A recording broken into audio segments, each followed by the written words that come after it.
നമസ്കാരം. എല്ലാവർക്കും passion fruit കിച്ചണിലേക്ക് സ്വാഗതം. എല്ലാ കൂട്ടുകാരും സുഖമായിട്ടിരിക്കുന്നെന്ന് വിശ്വസിക്കുന്നു.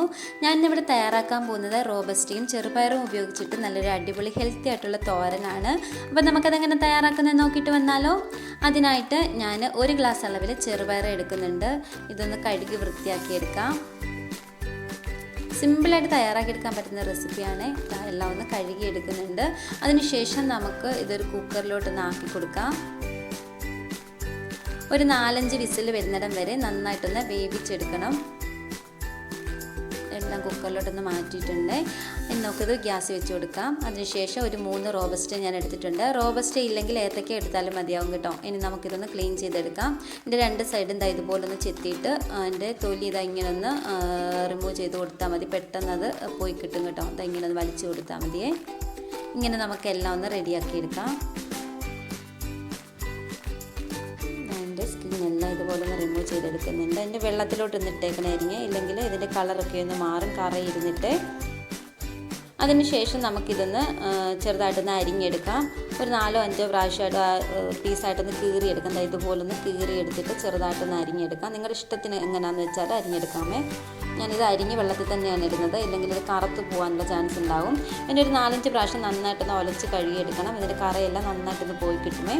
അതിന് ശേഷം നമുക്ക് ഇതിനകത്തോട്ട് അരപ്പിന് ആവശ്യമായിട്ടുള്ള ഇൻഗ്രീഡിയൻസ് നോക്കാം. അതിനായിട്ട് ഒരു 4-5 അല്ലി വെളുത്തുള്ളി, ഒരു 7-8 ചുവന്നുള്ളി, എരിവിന് ആവശ്യമായിട്ടുള്ള മുളക്, തേങ്ങ, 1/4 സ്പൂൺ അളവിൽ മഞ്ഞൾപ്പൊടി, ഇതെല്ലാം കൂടെ കൂട്ടി നന്നായിട്ടൊന്ന് ചതച്ചെടുക്കാം.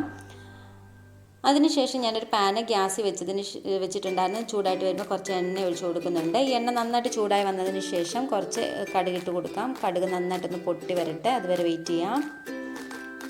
കടുകെല്ലാം നന്നായിട്ടൊന്ന് പൊട്ടി വന്നിട്ടുണ്ട്. ഇനി ഇതിനകത്തോട്ട് ചെറുതായിട്ട് അരിഞ്ഞ് വെച്ചിരിക്കുന്ന ചുവന്നുള്ളി, കറിവേപ്പിലയും കൂടെ ചേർത്ത് കൊടുത്തിട്ട് നന്നായിട്ടൊന്ന് ഫ്രൈ ചെയ്തെടുക്കാം. ഒരു ഗോൾഡൻ ബ്രൗൺ കളറായി കിട്ടും, അത്രയും നേരം നമുക്കിതൊന്ന് വഴറ്റിയെടുക്കാം. ഇതുപോലെ ഒന്ന് കിട്ടിയിട്ടുണ്ട്. ഇനി നമുക്കിതിനകത്തോട്ട് ചതച്ച് വെച്ചിരിക്കുന്ന തേങ്ങയുടെ മിക്സ് ഇട്ട് കൊടുക്കാം. എന്നിട്ട് നന്നായിട്ടൊന്ന് വഴറ്റിയെടുക്കണം. ഇതിൻ്റെ പച്ചമണമൊക്കെ ഒന്ന് മാറിക്കിട്ടണം, അത്രയും സമയം നമുക്കൊന്ന് വഴറ്റിയെടുക്കാമേ. ഫ്ലെയിം ലോയിലാക്കണേ. ഇതെല്ലാം ഒന്ന് വഴന്ന് വന്നിട്ടുണ്ട്. ഇനി നമുക്ക് അരിഞ്ഞ് വെച്ചിരിക്കുന്ന കായ ഉണ്ടല്ലോ, അതോട് ചേർത്ത് കൊടുത്തിട്ട് നന്നായിട്ടൊന്ന് മിക്സ് ചെയ്തെടുക്കാം. ഇത് ഞാനെല്ലാം ഒന്ന് നന്നായിട്ടൊന്ന് മിക്സ് ആക്കി എടുക്കുന്നുണ്ട്. ഇതിനകത്തോട്ട് ആവശ്യത്തിനുള്ള ഉപ്പൂടെ ചേർത്ത് കൊടുക്കണേ. എത്ര ഉപ്പ് വേണോ അത്ര ഉപ്പ് ചേർത്ത് കൊടുക്കാം. ഒത്തിരി കൂടി പോകരുത്. ഇപ്പം കുറച്ച് ചേർത്ത് കൊടുത്തിട്ട് പിന്നെ അല്ലെങ്കിൽ നമ്മൾ പയറൊക്കെ ഇട്ട് കഴിയുമ്പം ഉപ്പ് നോക്കിയിട്ട് വേണമെങ്കിൽ ഇട്ട് കൊടുക്കാം. ഞാൻ ഉപ്പ് പൊടിയോട് ചേർത്ത് കൊടുക്കുന്നുണ്ട്. നന്നായിട്ടൊന്ന് ഇളക്കി മിക്സ് ചെയ്ത് കൊടുക്കാം. എല്ലാം നന്നായിട്ടൊന്ന് ഇളക്കി മിക്സ് ചെയ്ത് കൊടുത്തിട്ടുണ്ട്. ഇനി ആവശ്യത്തിനുള്ള വെള്ളം ഒഴിച്ചു കൊടുക്കാം. ഒരു 4-5 സ്പൂണ് വെള്ളം ഒഴിച്ചു കൊടുത്തിട്ടുണ്ട്. ഇനി നമുക്കിതെല്ലാം ഒന്ന് അടച്ചു വെച്ച് വേവിച്ചെടുക്കണം. ഒരു 2-3 തള വന്നപ്പോൾ തന്നെ കായെല്ലാം നന്നായിട്ടൊന്ന് വെന്ത് വന്നിട്ടുണ്ട്. കണ്ടോ, ഇതുപോലെ ഒന്ന് കിട്ടിയിട്ടുണ്ട്. ഇനി നമുക്ക് ഇതൊന്ന് വെന്തൊന്ന് നോക്കാം. നല്ലതായിട്ടൊന്ന് വെന്ത് വരും കേട്ടോ. റോബസ്റ്റയ്ക്ക് ഒട്ടും വേവാനായിട്ട് സമയം ആവശ്യമില്ല, പെട്ടെന്ന് വെന്ത് കിട്ടും. നമ്മുടെ റോബസ്റ്റ് എല്ലാം ഒന്ന് വെള്ളമെല്ലാം ഒന്ന് വറ്റി വന്നിട്ടുണ്ട്. ഇനി നമുക്കിതിനകത്തോട്ട് വേവിച്ച് വെച്ചിരിക്കുന്ന പയറുണ്ടല്ലോ, അത് ചേർത്ത് കൊടുക്കാം.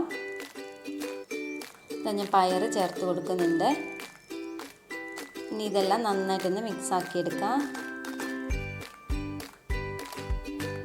നന്നായിട്ട് മിക്സാക്കി എടുക്കുന്നുണ്ട്. ഇതിനകത്തോട്ട് ഇനി നിങ്ങൾക്ക് ഉപ്പ് പോരാന്നുണ്ടെങ്കിൽ ഈ സമയത്ത് ഉപ്പ് ചേർത്ത് കൊടുക്കണേ. നമ്മുടെ തോരൻ ഏകദേശം റെഡി ആയിട്ട് വന്നിട്ടുണ്ട്. ഞാനിതൊന്നുകൂടെ ഒന്ന് മൂടി വെച്ച് കൊടുക്കുന്നുണ്ട്. നന്നായിട്ടൊന്ന് ആവിയുടെ കയറി വന്ന് എല്ലാം ഒന്ന് മിക്സായിട്ട് കിട്ടാനായിട്ടാണ്. അപ്പം നല്ല ഹെൽത്തി ആയിട്ടുള്ളൊരു തോരനാണ്. അപ്പം നിങ്ങളെല്ലാം മറക്കാതെ ഒന്ന് ട്രൈ ചെയ്ത് നോക്കണം. എന്നിട്ട് ഫീഡ്ബാക്ക് കമൻറ്റ് ബോക്സിൽ അറിയിക്കാൻ മറക്കല്ലേ. നല്ല ചൂട് ചോറിൻ്റെ കൂടെ കഞ്ഞിയുടെ കൂടെ ഒക്കെ സെർവ് ചെയ്യാൻ പറ്റുന്ന ഡിഷാണ്. Thank you.